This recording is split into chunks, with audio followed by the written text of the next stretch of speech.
The island of Sumatra, vast and lush, lies like a green dragon stretching along the equator. Its dense rainforests, fertile deltas, and winding rivers gave birth to countless communities long before it was known to the world. In the early centuries of the first millennium, these rivers were not just lifelines of water, but also highways of trade. Small boats laden with resin, honey, and forest produce floated downstream, while merchants from India and China began to anchor in its coastal estuaries. It was here, in this fertile landscape where the rivers of Sumatra met the sea, that a new power would rise, a maritime kingdom that would one day control the arteries of Asian trade. That kingdom would be known as Srivijaya. The geographical advantage Sumatra's position was nothing short of extraordinary. To its north stretched the narrow Malacca Strait, a natural choke point through which every vessel sailing between India and China had to pass. Whoever controlled these waters could dictate the flow of spices, silk, porcelain, and gold across continents. For centuries, this region had been dotted with small chiefdoms, each vying for local control. But no single polity had yet managed to dominate the entire strait. That was about to change. The seeds of a kingdom by the 6th and 7th centuries. Trade networks across Asia were expanding rapidly. Indian merchants carried not only goods but also religion, art, and writing. Chinese emissaries sought exotic treasures and rare commodities. This influx of commerce enriched coastal Sumatra, and among the chiefs who ruled these riverine settlements, one leader began to emerge with the vision to unite them. His name, preserved in ancient stone inscriptions, was Dipunta Huang Srijayanasa. Unlike other rulers who were content with small, local domains, Jayanasa sought something far greater. He envisioned a maritime empire that could harness the sea itself as its foundation. The Kedukan Bukit inscription, in 683 on the banks of the Musi River near Palembang, Jayanasa left behind a stone inscription, known today as Kedukan Bukit. Its words, carved in Old Malay with Pallava script, to describe a great military expedition, with 20,000 men. With ships and foot soldiers, he set forth from Minanga, Tamwan, and conquered territories. This was no mere raid. It was the declaration of an empire in the making. For the first time, a ruler from Sumatra sought not only to defend his settlement, but to extend dominion across land and sea. Palembang, the emerging capital at the heart of this rising power, was Palembang, a settlement along the Musi River, surrounded by mangroves and fed by countless tributaries. Palembang was strategically positioned inland, safe from direct sea attacks, yet close enough to control maritime routes. It became both a commercial hub and a spiritual center. From Palembang, Srivijaya's fleets patrolled the Malacca Strait. Every ship that passed between India and China was compelled to recognize its authority, often paying tribute or docking in Srivijaya's ports. Slowly, the kingdom's name spread across the seas, carried in the logs of sailors and the records of Chinese dynasties. A kingdom of the waters. Unlike land empires such as China or India, Srivijaya was not built upon vast agricultural plains or great armies of infantry. Its strength was the sea. The rivers were its roads, the ships its soldiers, and the tides its fortress walls. It was a thalassocracy, a state defined by naval power and maritime networks. This unique structure gave Srivijaya both flexibility and influence. Its rulers did not always conquer by force. They often imposed control through trade monopolies, alliances with coastal chiefs, and the prestige of their growing wealth. By the late 7th century, Srivijaya was already recognized as the Lord of the Oceans in Southeast Asia, the world beyond. Far away, in the courts of the Tang dynasty in China, envoys spoke of a kingdom across the southern seas that controlled the trade routes. Chinese historians recorded its name as Shali Foshi, Srivijaya. Meanwhile, in India, Buddhist monks learned of a distant land where monasteries flourished and ships gathered like forests of masts. Srivijaya was no longer a local power. It was becoming a bridge between civilizations, a crossroad where ideas, religions, and goods mingled. The dawn of an empire. By the end of the 7th century, the foundations were laid. Srivijaya had risen from the rivers of Sumatra to become a formidable maritime kingdom. Its rulers had transformed natural geography into a strategic advantage, its fleets into instruments of control, and its ports into gateways of wealth. But this was only the beginning. In the chapters to come, Srivijaya would expand into a regional empire, command respect from India to China, and shape the destiny of Southeast Asia. Yet, like all empires, its story was not just of rise, but also of inevitable decline. For now, though the rivers of Sumatra carried a new name upon their waters, Srivijaya, the first great maritime empire of Southeast Asia. The year is 683 CE. In the humid jungles and broad rivers of Sumatra, a leader sets sail with an ambition that will change Southeast Asia forever. His name is Dupunta Hang Srijayanasa, the first great ruler of Srivijaya. To understand the birth of this empire, we must dive into the inscriptions, the voyages, and the spirit of conquest that transformed scattered river settlements into a maritime powerhouse. The great expedition, the Kedukan Bukit inscription, carved in stone on the banks of the Musi River, tells us of an extraordinary journey. According to its words, Dupunta Hyong embarked on a Siddhiyatra, a sacred expedition. He gathered a fleet of vessels, perhaps hundreds of wooden ships, carved from the massive tropical trees of Sumatra. With them came over 20,000 men, warriors, monks, merchants, and laborers. Their departure point, called Minanga, Tamuan, is still debated among historians. Some believe it was near modern Jambi. Others think it may have been further inland. But wherever it lay, this was no ordinary raid. This was a migration of power. Dupunta Hyong was not simply seeking plunder, he was seeking dominion. The fleet moved down the rivers and into the open sea. They conquered coastal settlements, secured tribute, and established Srivijaya's presence across Sumatra and the Malay Peninsula. What was once a patchwork of small chiefdoms was being woven into a single, expanding polity. The vision of Dupunta Hang, unlike many rulers of his time, Dupunta Hang understood the sea as both battlefield and lifeline. To dominate Sumatra's rivers was to control trade within the island.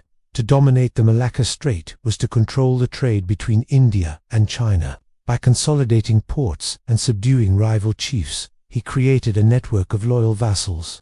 Instead of vast fields of rice or legions of infantry, his empire rested upon a different foundation: commerce and ships. Every vessel that passed through these waters, whether carrying Chinese silk, Indian cotton, Arabian frankincense, or Southeast Asian spices, would enrich Srivijaya. In this way, Srivijaya became the first great thalassocracy of Southeast Asia, a maritime empire born not of land conquest, but of mastery over sea lanes. The Talang Tuo inscription, another inscription, found near Palembang, and dated to 684 CE, sheds light on the deeper character of Dupunta Hyang's rule. Known as the Talang Tuo inscription, it describes the creation of a park called Archi Sitwai, dedicated to the welfare of his people. It speaks of trees planted for fruit, reservoirs dug for water, and prayers for the well-being of all creatures. Unlike many royal proclamations of the era, which glorify war and conquest, this inscription reveals a ruler who sought to balance military ambition with spiritual legitimacy. Here was a king who invoked Buddhism not merely as personal faith, but as a unifying ideology. By aligning Srivijaya with the Buddhist world, Dupunta Hang strengthened ties with India and China, both of which respected the Dharma. Palembang, the beating heart by the late 7th century. The settlement of Palembang was transforming from a riverside town into a royal capital. Its location was ideal, slightly inland, protected from pirate raids, but close enough to the coast to monitor maritime traffic. Here, the Musi River widened into a bustling harbor. Markets overflowed with traders speaking dozens of languages: Malay, Tamil, Sanskrit, Chinese, Javanese. Ships brought pepper, camphor, tortoiseshell, and gold from the Sumatran interior. From afar came silk from China, beads from India, and ceramics from Persia. Palembang was not merely a city, it was a cosmopolitan hub, a place where cultures converged. As the empire's capital, it stood as a symbol of Srivijaya's maritime identity, open to the world, yet fiercely protective of its waters. The world takes notice. News of this rising power reached distant lands. In 682, Chinese records begin to mention a kingdom named Shilifoshi.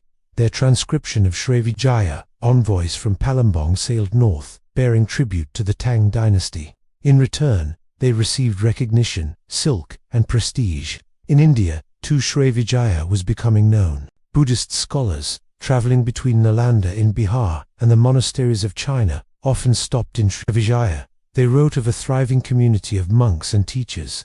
For sailors, Srivijaya became a safe harbor, a resting place where ships could repair, resupply, and prepare for the long voyage across the Bay of Bengal or the South China Sea. By the end of the 7th century, Srivijaya had carved out a reputation not just as a rising power, but as a necessary stop in the chain of Asian commerce. The sacred and the strategic. Du Punta Hyang's genius lay in blending sacred ritual with strategic ambition. His inscriptions present his military expeditions as holy journeys, blessed by divine favor. His establishment of parks and temples created both legitimacy and loyalty, and his control of waterways ensured material wealth. This triple foundation, spiritual authority, economic monopoly, and military power, would sustain Srivijaya for centuries. It was a model few could challenge. The dawn of supremacy. As the 7th century closed, Srivijaya stood transformed. From a cluster of settlements along Sumatra's rivers, it had emerged as a kingdom that commanded the attention of emperors and monks alike.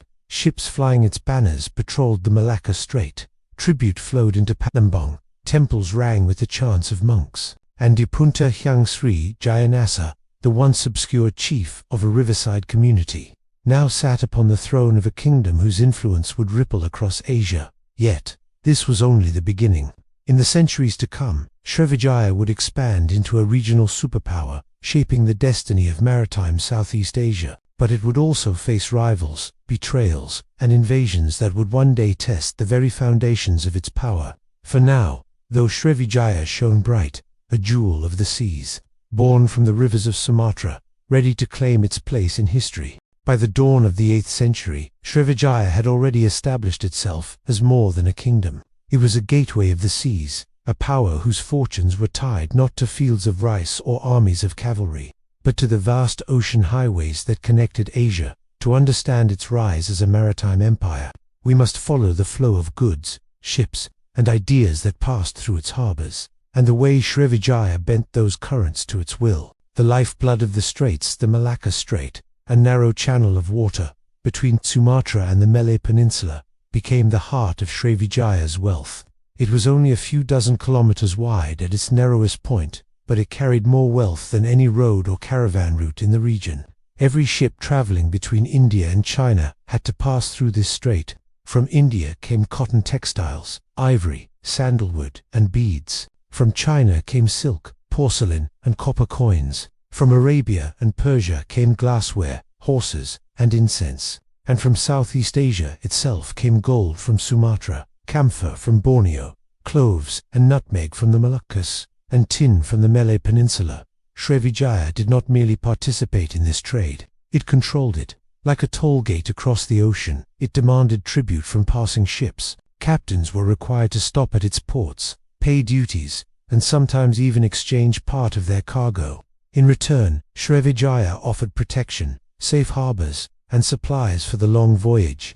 This monopoly transformed Srivijaya into a maritime empire, where control over the sea lanes mattered more than control over land. Palembang, the empire's beating heart. At the center of this network stood Palembang, now a bustling metropolis.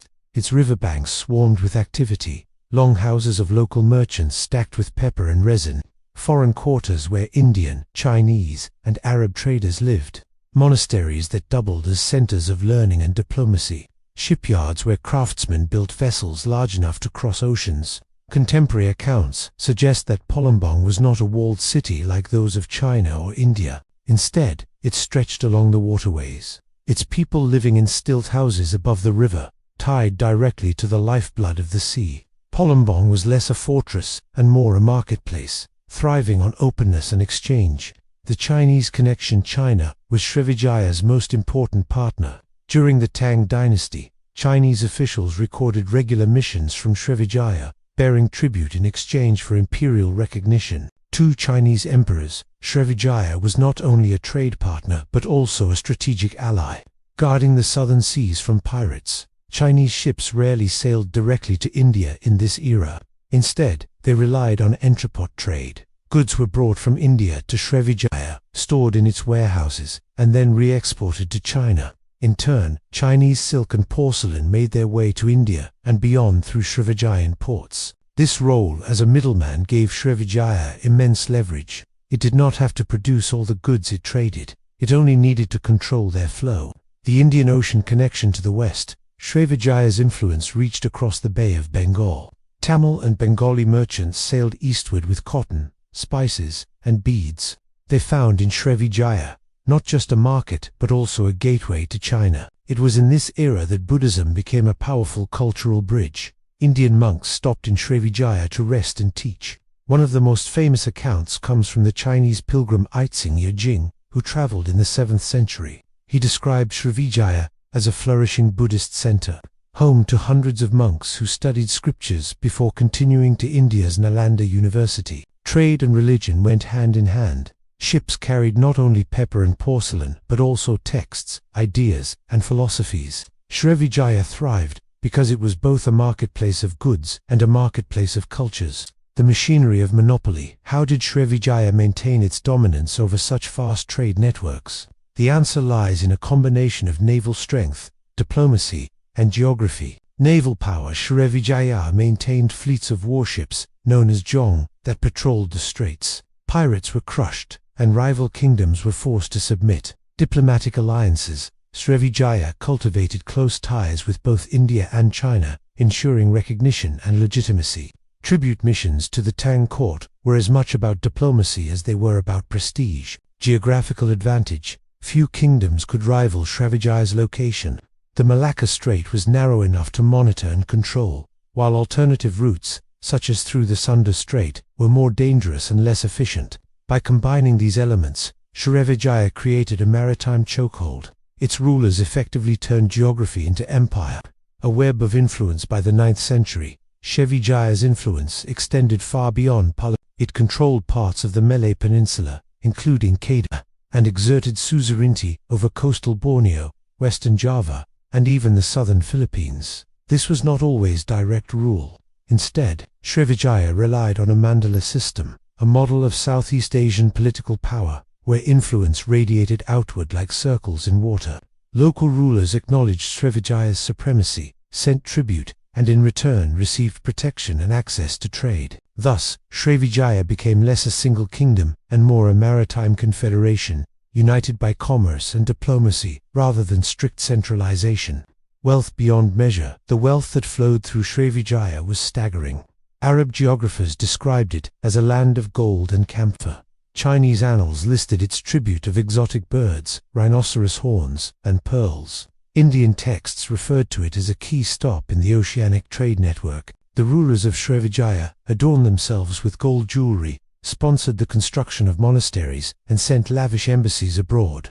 The empire's prosperity made it both admired and envied, drawing the attention of friends and foes alike. The rise of a maritime superpower. By the height of its power, Srivijaya was no longer simply a kingdom of Sumatra. It was a maritime superpower, commanding sea lanes that connected half the known world. Its fleets enforced its will, its ports funneled global trade, and its culture spread across the islands of Southeast Asia. This was the golden age of Srivijaya, a time when its rulers were called lords of the oceans, when its capital thrummed with the voices of merchants from across Asia, and when its name was spoken in the courts of Thames, China, Pala, India, and Abbasid Baghdad. But as with all empires, dominance bred rivalry. In time, new powers would rise to challenge Srivijaya's supremacy, and storms would gather on the horizon. For now, though Srivijaya reigned supreme, its sails casting shadows over the straits, its wealth glittering like treasure beneath the tropical sun. When we think of great Buddhist centers in history, names like Nalanda in India or Dunhuang in China often come to mind. Yet, in the heart of Southeast Asia, far from the Ganges plains or the Silk Road deserts, there arose another beacon of Buddhist learning and devotion. That beacon was Srivijaya. By the 7th and 8th centuries, Srivijaya was not only a maritime empire but also a spiritual hub. Ships carried monks as often as they carried spices. Temples and monasteries stood alongside warehouses and markets. The kingdom became a crossroads where trade and faith merged, and where the Dharma flowed as freely as gold and porcelain. Ising's journey. Much of what we know about Srivijaya's spiritual life comes from a single traveler, the Chinese monk Yijing, in 671 CE, on his way to India to study Buddhism. Yijing stopped in Srivijaya and remained there for several years. In his writings, he described Srivijaya as a flourishing center of Buddhist scholarship. Hundreds of monks lived and studied there. The Vinaya monastic discipline was taught according to the Mulasarvastiva school. Texts were copied, preserved, and translated for the wider Buddhist world. Yitzing advised future Chinese monks to first study in Srivijaya for 1 or 2 years before traveling to India, so that they could master Sanskrit and the fundamentals of Buddhist philosophy. This statement alone reveals how highly regarded Srivijaya had become as a place of learning. Monasteries and kingship. The rulers of Srivijaya understood the power of religion. By supporting monasteries, they did not only gain spiritual merit, but also political legitimacy. The Talang Tuo inscription of 684 CE, commissioned by Dupunta Hyong Sri Jayanasa, reflects this vision. It describes the creation of a public park, filled with fruit trees, water reservoirs, and places of rest, dedicated for the happiness of all beings. It ends with Buddhist prayers for the welfare of the kingdom and the spreading of merit to all creatures. Such inscriptions reveal that Srivijayan kings presented themselves not merely as political rulers but as guardians of the Dharma. Their sponsorship of Buddhism tied them into a vast spiritual network stretching from India to China. A meeting place of faith, Srivijaya's monasteries became cosmopolitan centers where monks from across Asia gathered. Indians, bringing the philosophy of Mahayana, Buddhism and the Sanskrit language. Chinese, seeking to study before continuing to Nalanda or Bodh Gaya. Javanese and Malay islanders, learning texts and rituals to spread back to their homelands. This made Srivijaya a melting pot of Buddhism, blending Indian traditions with local Southeast Asian practices. The result was a distinct maritime Buddhism, infused with the imagery of oceans, voyages, and protective deities guiding ships across dangerous seas. Nalanda and Srivijaya. The link between Nalanda University in India and Srivijaya was especially strong. Inscriptions from the Pala dynasty in Bengal record grants made for Srivijayan monks studying at Nalanda. One Srivijayan ruler, Balapatradeva, even funded a monastery at Nalanda, specifically for students from his kingdom. This connection shows that Srivijaya was not an isolated outpost, but a recognized member of the global Buddhist community. Its monks traveled widely, its kings patronized distant institutions, and its name was known in the sacred centers of learning thousands of kilometers away. Buddhism and maritime trade, religion and commerce were not separate worlds in Srivijaya. They were intertwined. Monks often traveled aboard merchant ships, spreading texts and teachings alongside cargo. Ports were not only markets but also pilgrimage stops. For traders, Srivijaya's monasteries provided not just spiritual comfort, but also networks of trust. Shared Buddhist faith created bonds between Indian, Chinese, and local merchants. Donations to temples brought merit, but also favor with the rulers who protected the trade routes. In this sense, Srivijaya's role as a Buddhist center directly strengthened its economic empire. Faith and fortune moved together across the seas. Art and iconography, archaeological discoveries around Palembang and the Malay Peninsula reveal Buddhist statues and inscriptions from this period. These artifacts show influences from Indian Gupta art, yet with unique local adaptations.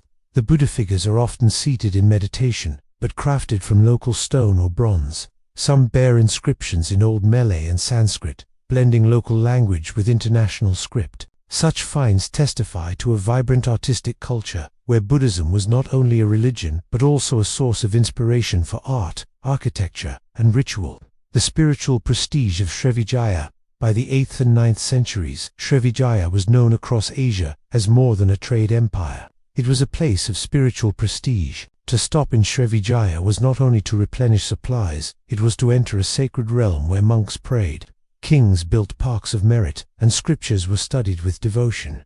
This prestige enhanced Srivijaya's political authority. Neighboring kingdoms respected it not only for its fleets, but for its sanctity. To defy Srivijaya was to defy a kingdom blessed by the Dharma, the balance of sacred and secular. In many empires, religion was a tool of domination. In Srivijaya, it was more subtle. The kingdom balanced sacred patronage with commercial pragmatism. Its rulers understood that wealth came from controlling trade, but legitimacy came from supporting faith. By weaving the two together, they created a system that endured for centuries. Merchants and monks alike saw Srivijaya as indispensable. The golden aura. As the 9th century approached, Srivijaya glowed with a golden aura. Its ports were filled with ships, its monasteries with monks, its temples with prayers. From Arabia to China, its name evoked both wealth and wisdom. Yet, as with all empires, shadows were never far. Rivals in Java, ambitions in India, and shifts in global trade would soon test Srivijaya's ability to hold together both its material empire and its sacred prestige. For now, however, it remained unrivaled, a kingdom where commerce and dharma sailed hand in hand, carried by the winds of the Indian Ocean. By the 8th and 9th centuries, Srivijaya was more than a maritime empire. It was a diplomatic powerhouse, commanding respect from the world's greatest civilizations. Its rulers understood that warships could guard the straits, but alliances, tribute, and diplomacy could secure something even greater: prestige and legitimacy. Through careful maneuvering, Srivijaya became known not only as the Lord of the Seas, but also as the trusted gatekeeper of Asian trade. The Chinese connection, no relationship was more important than that with China. From the Tang dynasty onward, Chinese emperors kept detailed records of kingdoms that sent embassies to their courts. Srivijaya appears frequently in these annals under names like Chola. Envoys from Srivijaya sailed to China with exotic gifts: camphor, ivory, tortoiseshell, rhinoceros, horn, and pearls. In return, they received silk, porcelain, and most importantly, official recognition from the emperor. This recognition elevated Srivijaya above its regional rivals, giving it the status of a legitimate, civilized kingdom in the Sinocentric world order. To the Chinese, Srivijaya was not only a trading partner, but also a strategic ally. Its control of the Malacca Strait ensured that Chinese merchants could sail safely to India and the Middle East. At times, Srivijaya even acted as an intermediary. Smaller Southeast Asian polities, lacking direct access to China, sent tribute through Srivijaya, which rebranded the goods as its own. In this way, the empire profited both materially and symbolically, strengthening its role as the middle kingdom of the seas. The Indian connection: if China provided prestige, India provided spiritual and cultural capital. Srivijaya's Buddhist identity tied it closely to the great centers of learning in Bengal and Bihar. Rulers like Balapitradeva, 9th century, maintained warm relations with the Pala dynasty of India. The Nalanda inscription records that Balapitradeva endowed a monastery for Srivijayan monks studying in India. This act not only deepened religious ties, but also created enduring goodwill between the two regions. Indian traders, too, relied on Srivijaya's ports. Cotton, spices, and beads flowed eastward, while camphor and aromatic woods flowed westward. By securing Indian merchants' loyalty, Srivijaya reinforced its position as the indispensable bridge between India and China. Regional diplomacy in Southeast Asia closer to home, Srivijaya projected its influence across the Malay Peninsula, Borneo, Western Java, and even the southern Philippines. This influence was rarely achieved through direct conquest. Instead, Srivijaya operated within the Southeast Asian mandala system of power, a model where authority radiated outward in circles, based on allegiance rather than rigid borders. Kedah on the Malay Peninsula became one of Srivijaya's key vassals, a staging point for ships sailing into the Bay of Bengal. Coastal Borneo sent tribute, providing resins, rattans, and forest products. Western Java, at times an ally and at times a rival, acknowledged Srivijaya's supremacy during its peak. Even distant polities in the Philippines felt its pull, as Srivijaya's merchants traded gold, pearls, and slaves across the seas. Through this web of tribute and loyalty, Srivijaya created what we might call today a soft empire, one less defined by territorial control and more by economic and cultural influence. The role of marriage alliances, diplomacy in Southeast Asia, was often sealed not only by treaties but also by marriages. Srivijayan princes and princesses were married into neighboring dynasties, binding allies through blood ties. Such unions strengthened Srivijaya's legitimacy and provided networks of loyalty that spanned across the islands. Though the historical record is fragmentary, scholars believe that marriage diplomacy helped Srivijaya balance its relationship with Java, a powerful neighbor whose ambitions often clashed with its own. A gatekeeper of commerce, by the 9th century, Srivijaya's position as gatekeeper of the seas was undeniable. Chinese traders could not reach India without passing through its ports. Indian traders could not reach China without stopping at its harbors. Even Arab and Persian merchants, sailing from the Gulf, were drawn into its orbit. This gatekeeping gave Srivijaya not only wealth but also political leverage. It could favor certain groups of traders over others, tipping the balance of regional power. Rival kingdoms that sought Chinese recognition had to humble themselves before Srivijaya first. Recognition from afar, the fame of Srivijaya spread far beyond its immediate neighbors. Arab geographers of the Abbasid Caliphate described it as a land of gold, a place where merchants gathered like clouds. Indian texts mentioned it as a wealthy maritime power. Even centuries later, Chinese Ming records would remember Srivijaya as a once great empire of the southern seas. Such recognition reflects how diplomacy magnified Srivijaya's reach. Though its capital lay hidden in the swamps and rivers of Sumatra, its name was spoken in the palaces of Cheyenne, Pataliputra, and Baghdad. The prestige of diplomacy for Srivijaya. Diplomacy was not only about survival, it was about image. Every tribute mission, every gift to Nalanda, every alliance with a neighbor projected the message, Srivijaya is the rightful master of the seas. This prestige, combined with its naval dominance and economic monopoly, made Srivijaya a unique empire. It did not expand through vast armies, but through the currents of trade and the rituals of diplomacy.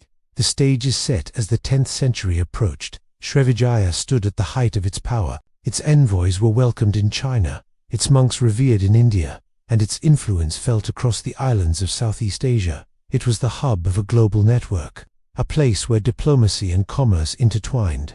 Yet every golden age carries within it the seeds of challenge. Rivals in Java, new powers in India, and changing winds of trade would soon test Srivijaya's ability to hold its position. For the moment, however, Srivijaya shone as the undisputed diplomatic and commercial heart of Southeast Asia, the empire that turned oceans into avenues of power.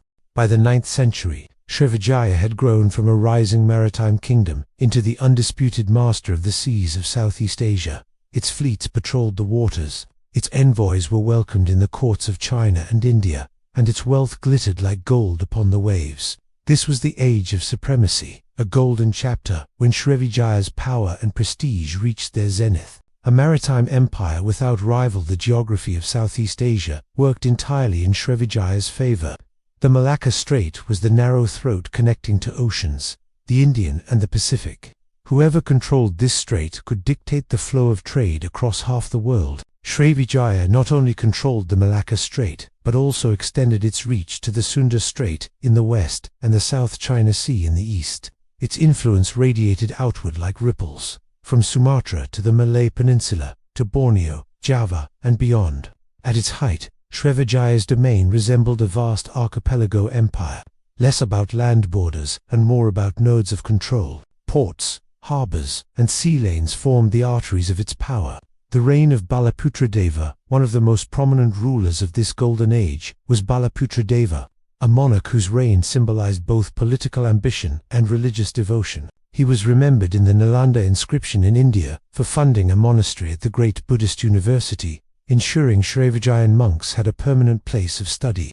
This act elevated Srivijaya's reputation as a global Buddhist power, linking it directly to the heart of Indian learning. At home, he strengthened the naval fleet, expanded the empire's network of tributary states, and ensured that every merchant crossing the seas paid respect to Sri. Under Balaputradeva, Srivijaya shone with both material wealth and spiritual prestige. Trade at its peak, the empire's prosperity was fueled by trade on an unprecedented scale. From China, silk, porcelain, and copper coins flowed southward. From India, cotton, textiles, beads, and sandalwood arrived in Srivijayan ports. From Arabia and Persia, glassware, incense, and even horses were shipped eastward. From the Spice Islands, Maluku, cloves, nutmeg, and mace, rare and precious commodities, were funneled through Srivijaya to the wider world. The empire acted as a clearinghouse of commerce, where goods from across continents converged.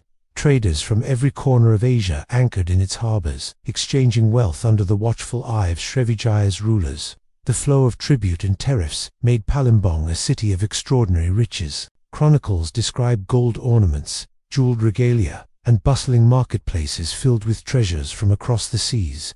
Naval dominance, wealth alone could not secure supremacy. Srivijaya's rulers invested heavily in building a formidable navy. The empire's warships, known as Jong, were massive wooden vessels capable of carrying hundreds of soldiers. With these, Srivijaya could swiftly suppress piracy, enforce its monopoly on the straits, and intimidate rivals. Arab geographers referred to Srivijaya as a land whose fleets ruled the waves.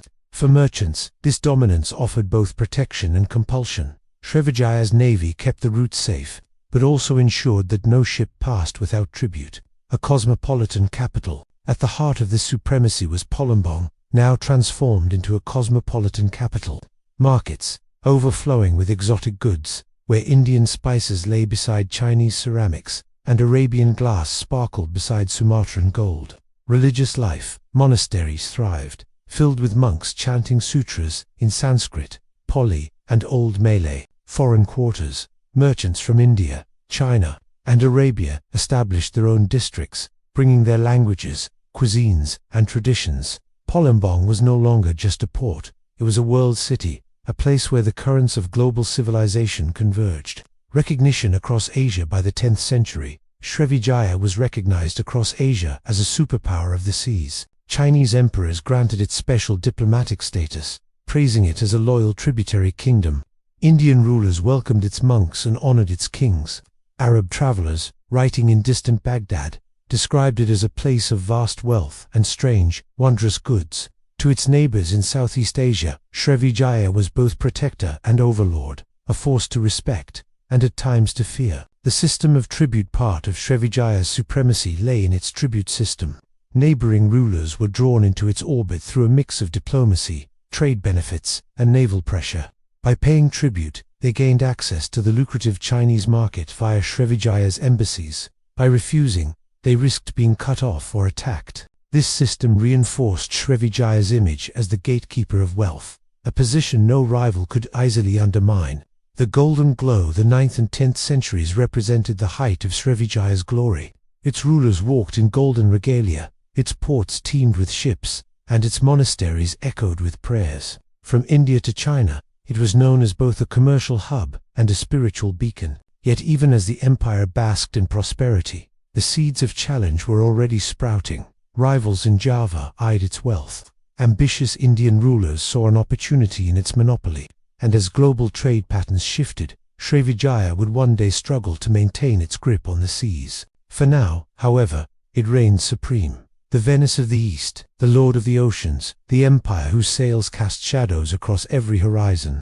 Every empire has its zenith, and every zenith casts a shadow. By the late 10th century, Srivijaya's brilliance began to show cracks. To the outside world, it was still a beacon of wealth and faith, but beneath the surface, forces of change stirred. Some came from within, the challenges of ruling a vast, decentralized maritime realm. Others came from beyond, the rise of ambitious neighbors, the shifting winds of global trade, and the relentless test of time. Together, they formed the gathering storms that would one day sweep away Srivijaya's supremacy. The Mandala's weakness. Srivijaya had always ruled through the Mandala system, a web of influence rather than a rigid empire. Neighboring chiefs acknowledged its supremacy, paid tribute, and benefited from access to trade. But loyalty in this system was fragile. When Srivijaya was strong, vassals obeyed. When it weakened, they drifted away. By the 10th century, cracks began to appear in this network. Some ports grew wealthy enough to act independently.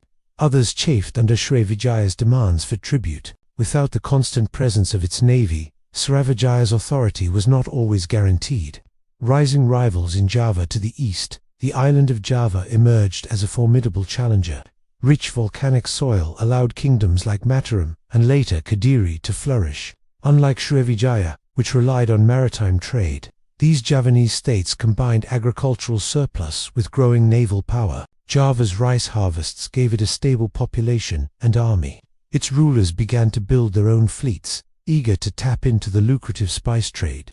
Cultural prestige grew, with monumental temples like Borobudur rising as symbols of power. For Srivijaya, Java was both a partner and a threat. At times, they cooperated in trade. At others, they clashed for dominance over the straits. The rivalry between Sumatra and Java would shape much of Southeast Asian history. The shifting winds of trade. Srivijaya's dominance depended on one crucial factor, the control of maritime trade routes, but the winds of global commerce were never still. By the 10th century, Chinese merchants, once content to rely on intermediaries, began sailing farther on their own. The Song dynasty encouraged direct trade, weakening Srivijaya's role as middleman. New routes through the Sunda Strait and across the Java Sea became more attractive to some traders, bypassing Srivijaya's tolls. The growing power of Java meant that merchants now had alternatives to Palembang. Srivijaya could not simply command the seas as before. Its monopoly, once unchallenged, began to erode. The burden of wealth can bind an empire, but it can also corrode it. The rulers of Srivijaya grew accustomed to riches flowing in without the need for constant conquest. Tribute and tariffs provided easy revenue, but they also bred complacency. Internal politics became more fragmented. Competing factions within the royal court vied for power, and succession disputes weakened central authority. With the empire spread across islands and sea lanes, even a small fracture could ripple outward, shaking the entire network. Pirates and unrest. As Srivijaya's naval grip loosened, piracy re-emerged in the straits. Bands of raiders, sometimes supported by rival kingdoms, preyed on merchant ships. This not only threatened trade, but also undermined Srivijaya's image as the protector of the seas. Merchants, ever pragmatic, began to look for safer harbors elsewhere. In Java, in the Malay Peninsula, or even in more distant ports. The empire's aura of invincibility slowly faded. The test of diplomacy, which had once been Srivijaya's greatest strength, now became a challenge. China still recognized Srivijaya, but as more Southeast Asian polities sent tribute directly, Srivijaya's exclusivity diminished. India remained a religious ally, but political ties weakened as new dynasties rose and fell. Within Southeast Asia, Srivijaya struggled to keep its vassals loyal, especially as Java offered alternative alliances. The delicate balance of the Mandala system was tipping, and Srivijaya no longer held the unquestioned prestige it once enjoyed. A fragile supremacy. By the late 10th century, Srivijaya was still rich, still powerful, and still respected. Its ports bustled, its monks prayed, its rulers sent embassies abroad. To outsiders, it seemed unchanged. But inside, the foundations were weakening. The empire's reliance on trade monopolies left it vulnerable to shifting routes. Its decentralized system of vassals was harder to control. Its navy, once unmatched, now faced rivals of equal ambition. The storms were gathering, unseen by many at the time, but inevitable in their force. Foreshadow of invasion. The greatest blow, however, was yet to come. Far to the west, in the powerful kingdom of the Chola dynasty of South India, rulers watched Srivijaya's wealth with envious eyes. For centuries, Indian merchants had relied on Srivijaya as a partner. But what if, instead of partnership, they seized control themselves? In time, this thought would transform into action, bringing with it fire and destruction that Palembang had never imagined. The calm before the storm. The 10th century closed with Srivijaya, still glittering, still envied. Yet beneath its golden surface, it was a kingdom increasingly surrounded by rivals, threatened by pirates, and undermined by shifting trade. Its supremacy was no longer absolute. It was fragile, precarious, and waiting for the storm that would one day strike. For centuries, Srivijaya had ruled the seas with confidence. Its harbors brimmed with wealth, its monks with wisdom, and its rulers with authority. But in the early 11th century, a storm rose from across the Bay of Bengal. It came not from pirates or neighboring rivals, but from one of the most powerful dynasties in India, the led by Rajendra Chola I. Their fleets sailed eastward in 1025 CE, striking with a fury that would shake Srivijaya to its core. The ambitions of the Chola dynasty, the Cholas of South India, were no ordinary kingdom. By the 11th century, they had built one of the strongest naval powers of the medieval world. Their temples soared into the sky, magnificent monuments like the Brihodiswar temple, while their armies marched across South Asia. Rajendra Chola I, ambitious and ruthless, sought to extend his influence beyond the Indian subcontinent. His motives for attacking Srivijaya were both economic and political. Trade rivalry. Srivijaya controlled the vital Malacca Strait, extracting tribute from every ship.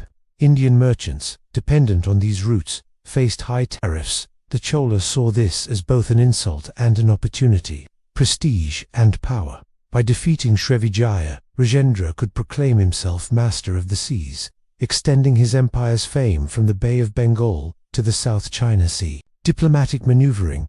By seizing Srivijaya's ports, the Cholas could establish direct ties with China, bypassing Srivijaya's control.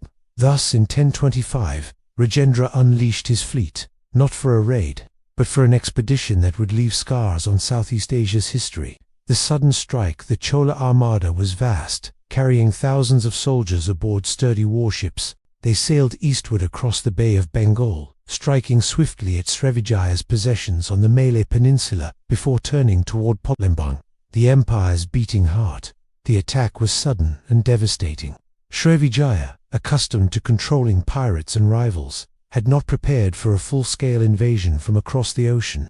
Its defenses crumbled before the Chola onslaught. Palembang was plundered.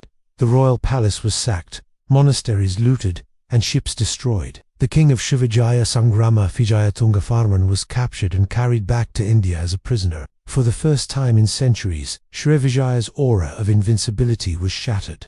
The symbolic humiliation, the Chola invasion, was not aimed at permanent conquest. Rajendra did not annex Sumatra. Instead, it was a demonstration of overwhelming power.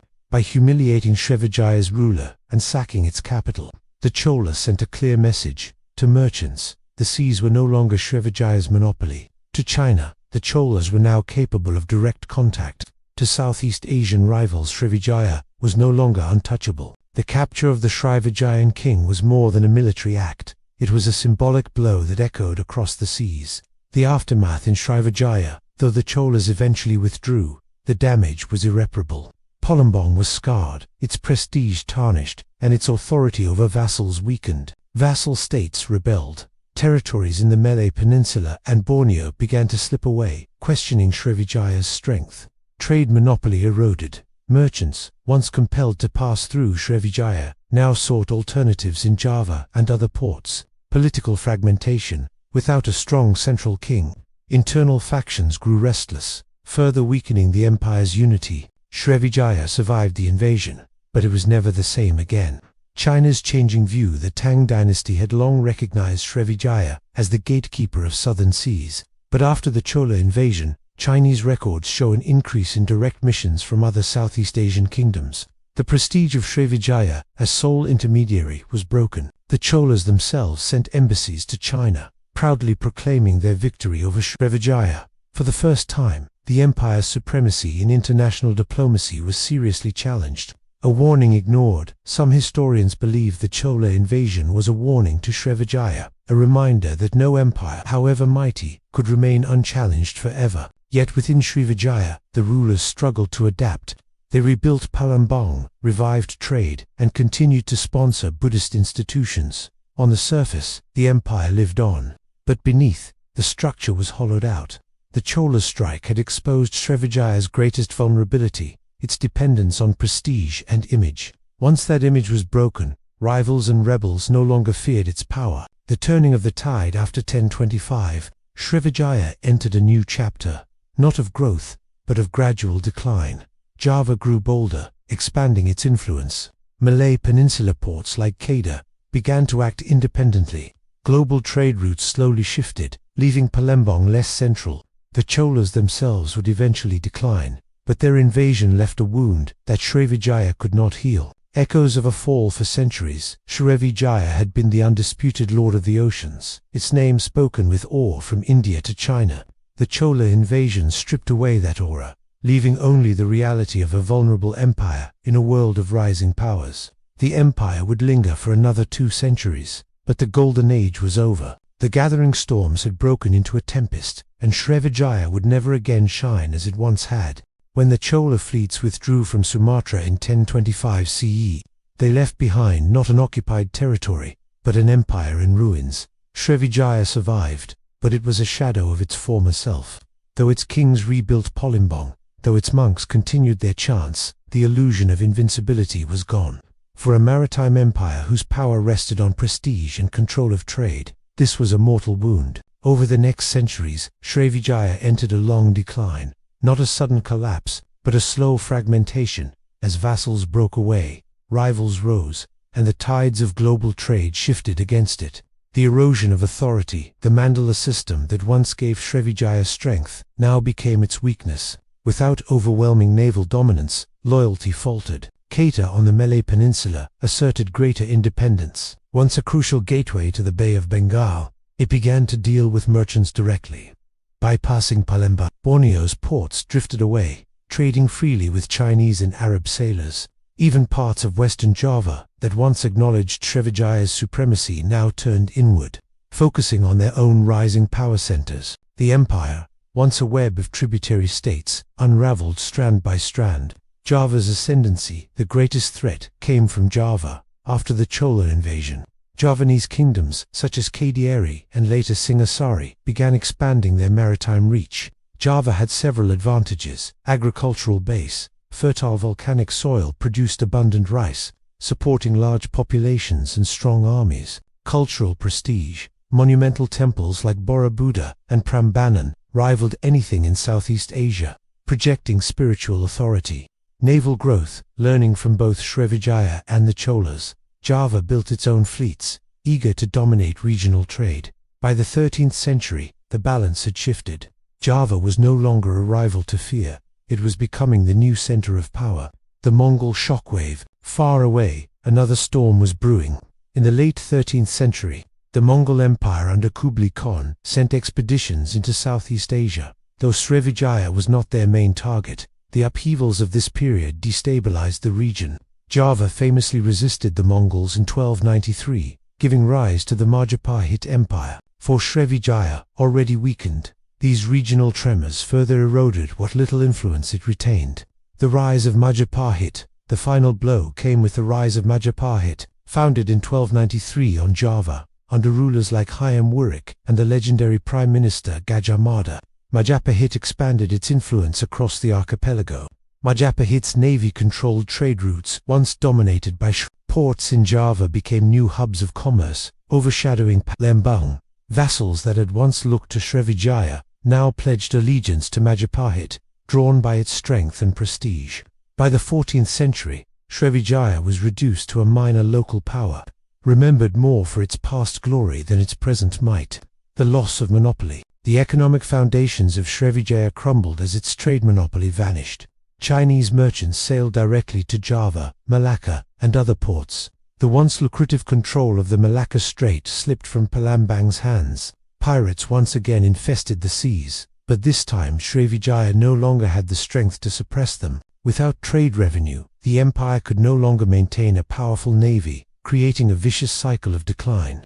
The disappearance of Srivijaya. By the late 14th century, Srivijaya had all but disappeared from Chinese records. The once proud name of Shilifoshi faded, replaced by references to Java and later to Malacca as the new centers of maritime trade. Palembang became just another port, important, perhaps, but no longer the jewel of the seas.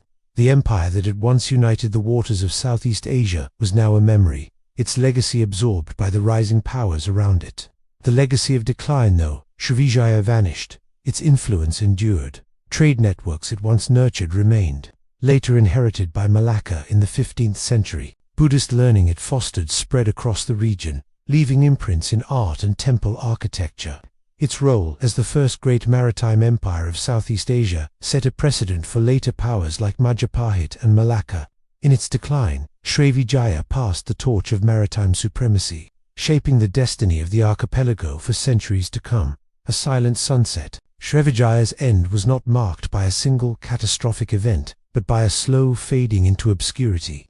Unlike Rome or Angkor, it left no monumental ruins to awe future generations. Its cities were built of wood and bamboo, swallowed by rivers and jungles. Its power rested on trade winds, and when those winds shifted, so too did history. Yet, in the silent flow of the Musi River at Palembang, whispers of Srivijaya remain. The empire that once commanded oceans eventually dissolved, but its memory lingers as the pioneer of Southeast Asia's maritime civilization. The sun set on Srivijaya long ago. Its fleets no longer patrol the straits, its kings no longer command tribute, its name scarcely remembered by later generations. Unlike Angkor in Cambodia or Borobudur in Java, Srivijaya left behind few monumental ruins to awe the modern world. Its wooden cities along the rivers of Sumatra were swallowed by jungle and time. Yet, though its physical traces have faded, its legacy endures, etched not in stone but in the currents of history. The first great maritime empire, Srivijaya, was the first state in Southeast Asia to truly harness the sea as the foundation of power. While other empires relied on farmland, armies, and monuments, Srivijaya built its supremacy on ships, harbors, and sea lanes. It was a thalassocracy, a maritime kingdom. Centuries before Venice or the Portuguese would rise in the West, its example proved that control of trade could be just as powerful as control of land, and that oceans could bind empires as tightly as walls. The bridge between civilizations.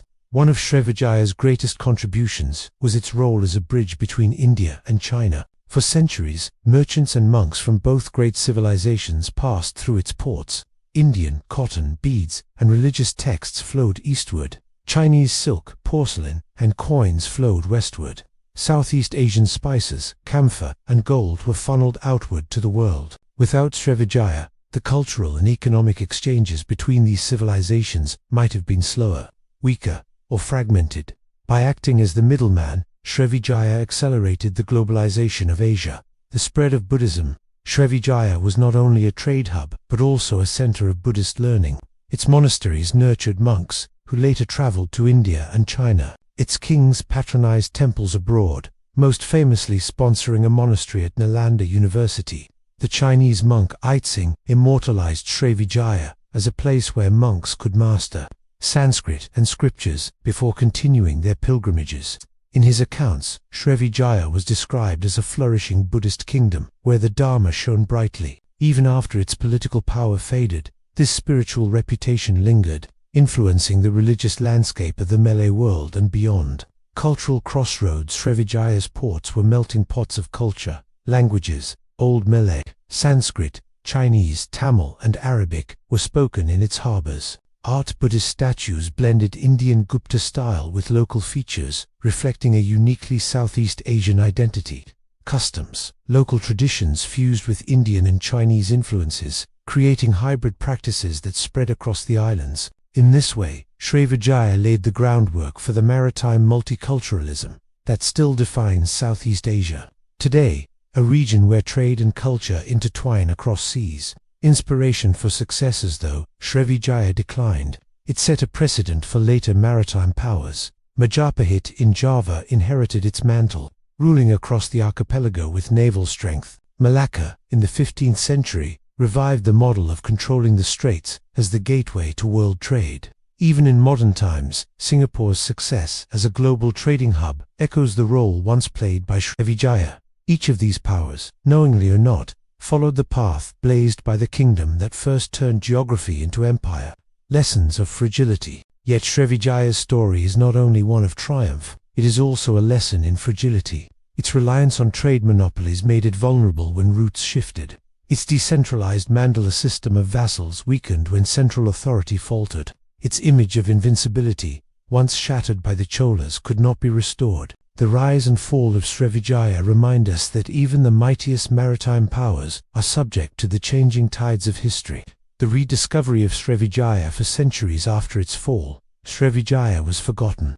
Local chronicles scarcely mentioned it, and foreign records grew silent. Only in the 20th century, when scholars pieced together Chinese annals, Indian inscriptions, and Sumatran stone carvings, did the name Srivijaya re-emerge. Today, archaeologists in Palembang uncover traces of its wooden wharves, beads of foreign origin, and fragments of Buddhist statues. Slowly, the forgotten empire is returning to memory, not as ruins of stone, but as a vision of ships and sea routes, faith and trade.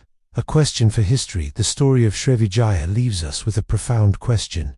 If Srivijaya had not existed, would Southeast Asia have become the maritime crossroads of the world? Perhaps trade would have found another route. Perhaps another kingdom would have risen.